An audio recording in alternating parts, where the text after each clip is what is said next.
been doing lots and lots of things, worked in fashion and fashion journalism, and is now very involved in a charity in Africa. I did say to Georgina she should come back into school and talk to those of you interested in careers in journalism or careers in fashion, but although Georgina is more than willing to do this, tomorrow she goes to Africa, so we may have to wait a little time for her to come back and talk to you. But we are very excited to hear about your charity and your programme this morning. So over to you. Thank you very much. Good morning. My name's Georgina-Kate. I'm 25 and I was at Portsmouth High from the age of 7 until I left to go to sixth form college in 2001. Oh, wow. So when I was at Portsmouth High, my favourite subject was art. I was determined to go to fashion school, and I did a degree in fashion journalism at the London College of Fashion. But before that, I had an experience which changed my life and my career forever. During my gap year, I spent 4 months volunteering. Fashion school. During my gap year, I spent 4 months volunteering in Africa. First in a daycare centre in Swaziland, and then in Ghana, where I spent 3 months working as a human rights journalist on a Liberian refugee camp with refugees who fled the civil war in Liberia. Whilst in Swaziland, I met a very sweet, very special little girl called Lelo. Actually, maybe she wasn't that special, because every child's special, right? And every child deserves a chance. But I guess we connected, and I wanted more than anything to give her the opportunities I'd had by attending a school like PHS. The daycare centre was run for children who couldn't afford to go to school, as there's no free education at all in Swaziland. Every day I'd lay out a map on the hard ground of our little plot and tried the best I could to keep a group of 5 to 8 year olds entertained. Well, of course they all just ran off and played. But one girl remained, 8-year-old Lelo.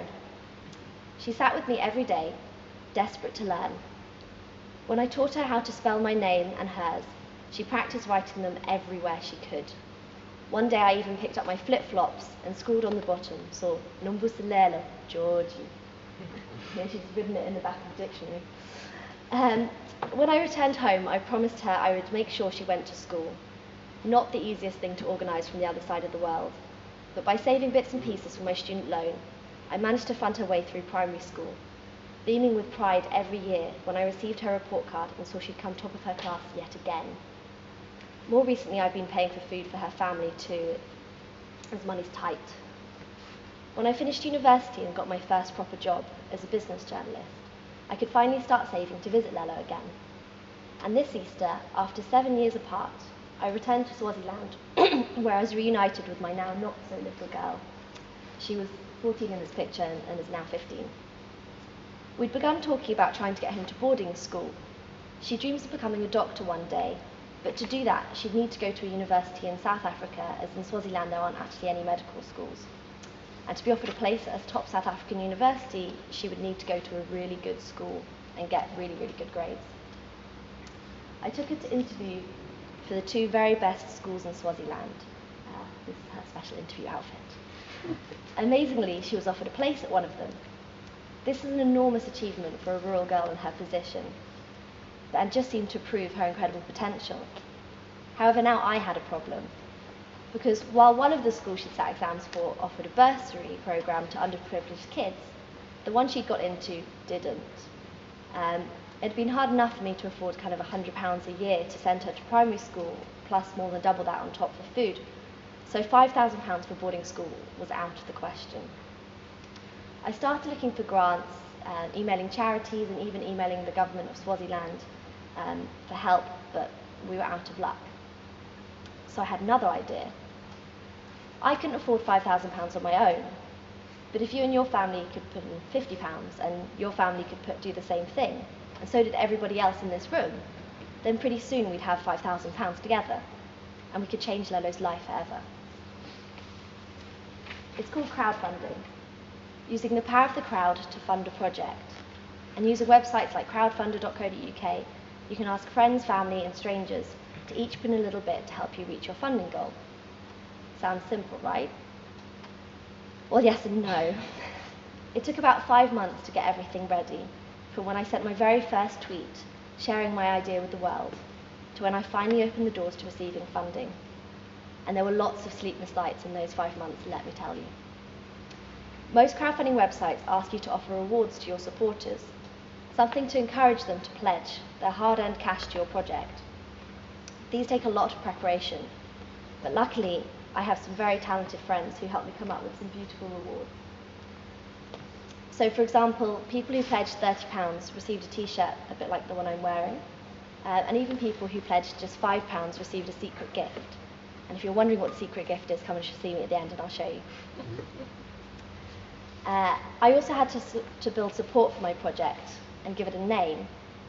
Although it had sprouted from my personal need to pay for Lelo's education, it was starting to grow into something much bigger. Because you see, there's a lot of evidence now that if you educate girls in the developing world, that is one of the most powerful things you can do to stop the cycle of poverty in its tracks. For when you educate a girl and help her get a job, she will reinvest 90% of her income back into her family, compared to only 30 to 40% for a man. So she's likely to pay for her daughter to go to school, who will pay for her daughter, and so on, until soon all girls are educated and getting good jobs so they can afford to feed themselves and their families. And that has a positive impact on the entire community in more ways than I have time to explain now, although I can hopefully show you a short video.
So, as you can see, when you educate a girl, what you're actually doing is planting a seed to change the world.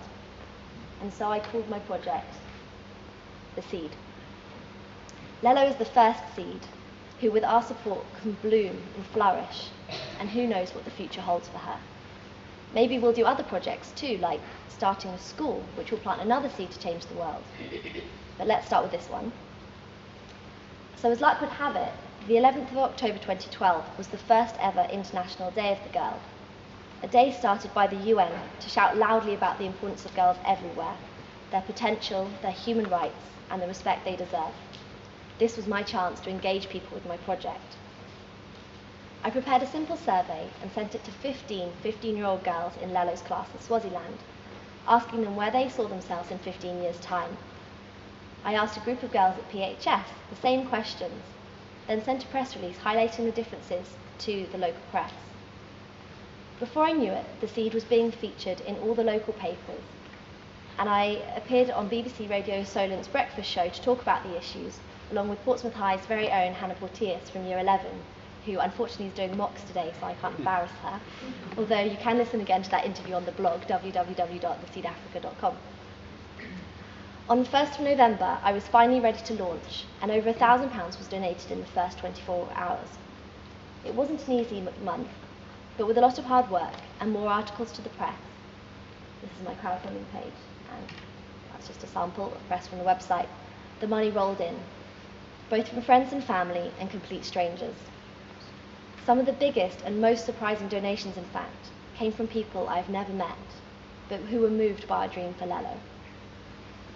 After 4 weeks, I still had a couple of £1,000 left to raise, but then an entrepreneur I had interviewed as a business journalist donated £500, and a digital agency called Strawberry Soup from Chichester put in £350.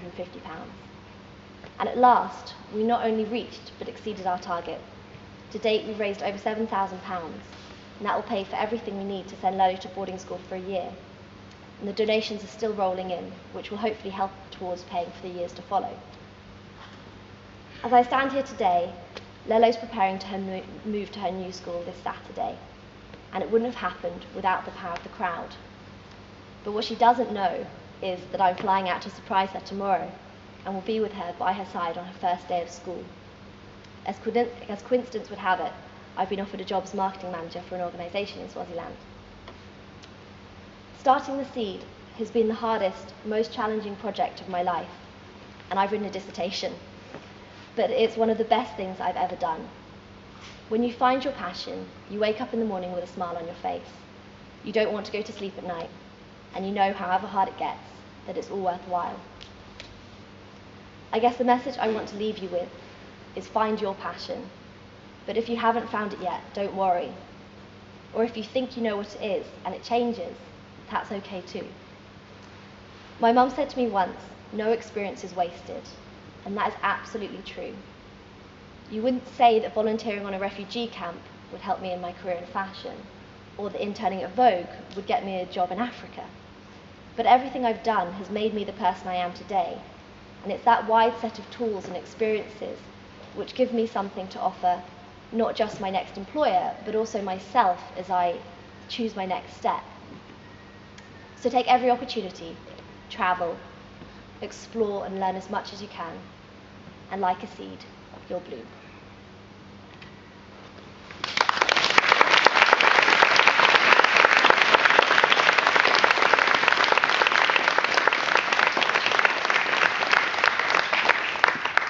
Thank you very much, Georgina. That's certainly given you a lot to think about. I started off this academic year talking about what can you do for other people, and it's not always about raising money. Much of what Georgina's talked about is giving her time, giving her expertise. Quite a few of you will perhaps go on gap years. My own son is about to go off to Ghana on the 1st of February to spend 5 months in a primary school.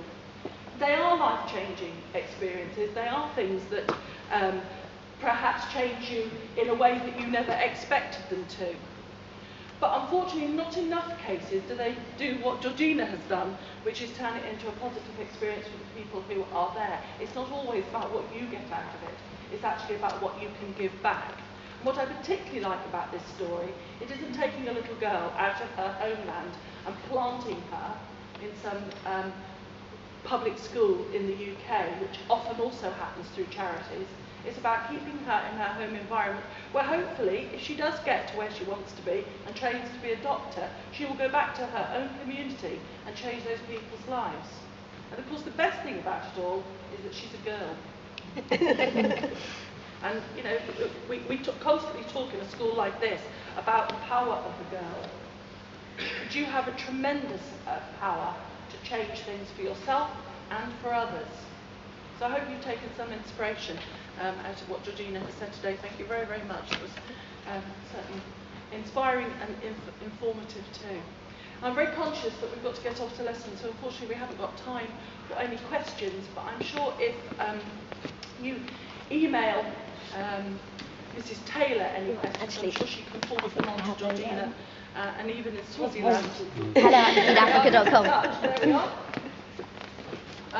And I'm sure she'd answer any questions, particularly the older ones amongst you who are thinking of gap years, or indeed careers in journalism or careers in fashion and so on. There's an awful lot that I'm sure Georgina could tell you about how she's got to where she is today. I think she deserves one more round of applause.